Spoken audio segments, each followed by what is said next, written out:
There is a specific kind of silence that follows when your elderly parent hands you something they have owned for decades. Not a comfortable silence, the kind that settles in your chest and does not quite leave. You take the object, you say the right things, and life moves on. But something keeps pulling you back to that moment. And if you are honest with yourself, you are not entirely sure whether what you felt was gratitude or something closer to grief. Most people assume this is a sign of decline. Some quietly panic. A few start making phone calls to siblings or doctors, convinced something must be wrong, and occasionally something is. But more often, what is actually happening in your parents' mind when they start giving things away is so much more layered, so much more human. That missing it would be one of the quieter losses of your life. This video is not about what to do when a parent's health changes. It is about learning to read a language that most families never slow down enough to understand. Let's start with something that might catch you off guard. When an older person gives away a possession, they are not always letting go. Sometimes they are holding on, not to the object, but to the relationship. Research into late life psychology shows that elderly adults often use objects as emotional bridges, ways of extending connection beyond what words can carry. When your mother gives you her bracelet, she is not just clearing space. She is placing herself in your future. She is saying, when I am gone, this is how I will still be in the room with you. The object becomes a kind of presence. And she knows that. Think about what that actually means for a moment. Your parent is not in denial about what is coming. They are preparing for it with more clarity than most of us are comfortable acknowledging. And rather than falling apart in the face of that, they're doing something quietly remarkable. They're choosing, they're curating, they are deciding with real intention which pieces of themselves they want carried forward and by whom. That is not weakness. That is one of the most composed things a person can do.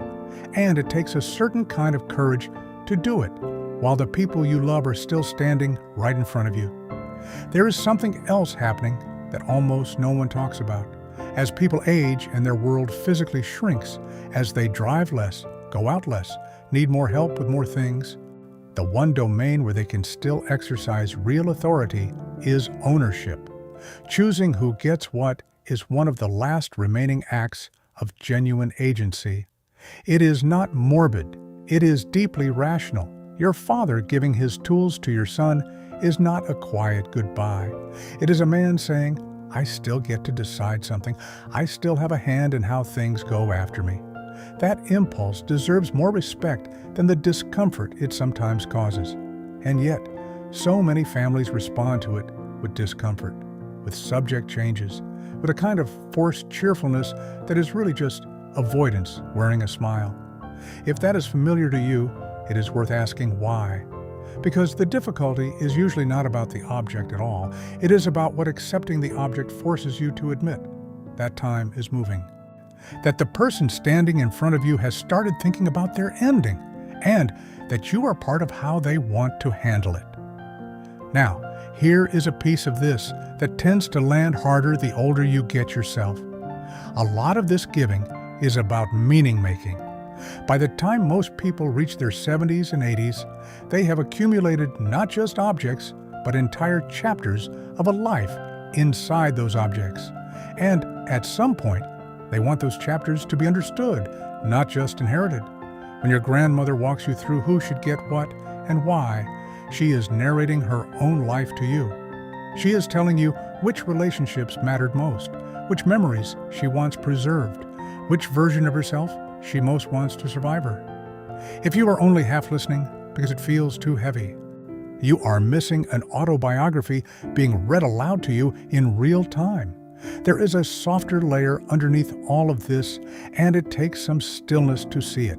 Many elderly people give things away because they are quietly trying to reduce the burden on the people they love. They have watched other families fight over belongings. They have seen the exhaustion of sorting through a lifetime with grief and legal paperwork stacked on top of each other. And they want to spare you that. This is not resignation. This is love in its most practical and unglamorous form. Your parent handing things off now is, in their mind, doing you a favor. They are trying to make your grief, when it comes, just a little lighter to carry. It is also worth understanding that this kind of giving often carries a quiet fear inside it. Not fear of death exactly, but fear of being forgotten, fear that the life they built, the things they cared for, the small daily rituals that made up their years, will dissolve without a trace once they are gone. When they press something into your hands, they are also asking a question they cannot say aloud. Will you remember me? Not just my face or my name, but me, the specific person I actually was. The objects are anchors. They are your parents' way of making sure some piece of their real self stays tethered to the world through you. And when you understand that, receiving something from them stops feeling like a transaction and starts feeling like a trust.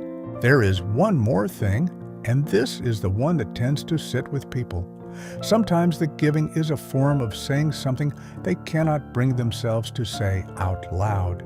It is a way of opening a conversation they do not know how to start. The watch on the table, the recipe box in your hands, these can be an elderly parent's version of, I want to talk about time. I want to know we are okay. I want to feel close to you before the distance becomes permanent. And if you pocket the object and change the subject, that conversation never happens.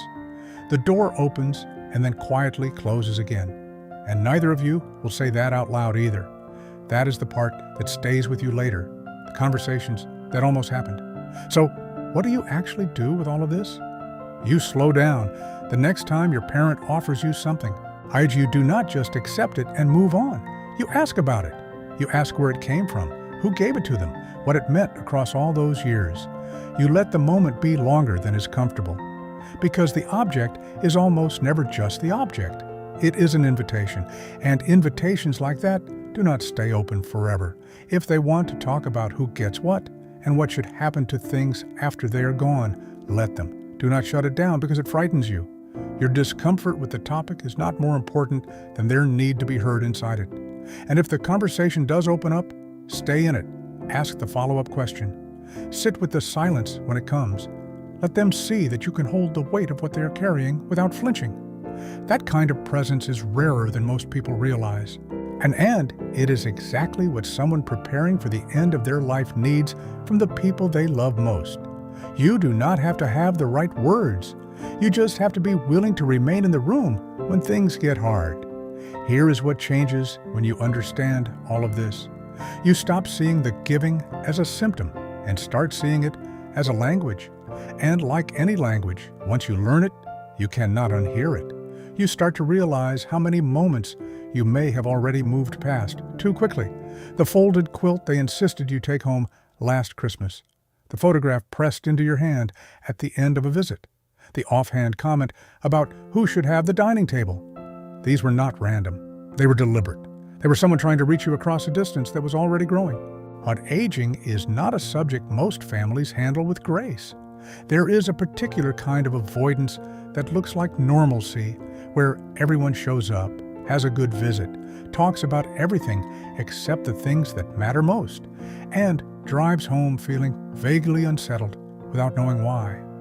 And the years do pass that way, quietly, until they do not. The window you thought was always going to be there turns out to have been much smaller than it looked, and by the time you see that clearly, you are standing in an emptied room holding a watch, wishing you had asked one more question. Your parent is not losing their mind when they give things away. They are not falling apart. They are doing something profoundly intentional, something that people have done across every culture, in every era of human history. They are trying to make sure that when they leave something behind that was meant for you specifically. Not just an object, a signal, a piece of proof that you were known, that you were loved, that someone thought about you even when arranging the shape of their own ending. That deserves more than a polite thank you and a change of subject. You still have time.